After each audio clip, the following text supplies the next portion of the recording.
This pose opens your chest, hips and shoulders, and also strengthens your thighs and core muscles.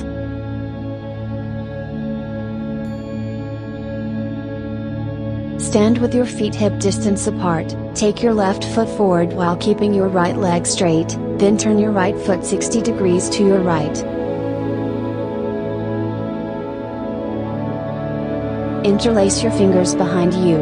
Then inhale, lift your chest and straighten your arms.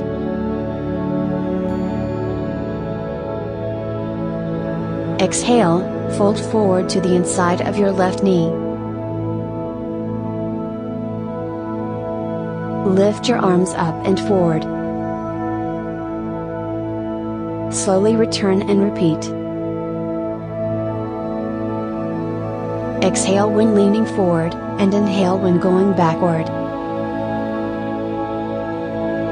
Keep your bent knee in line with your toes, don't let your bent knee go over your toes. Keep your neck relaxed. Draw your shoulders away from your ears. Keep your feet flat on the floor.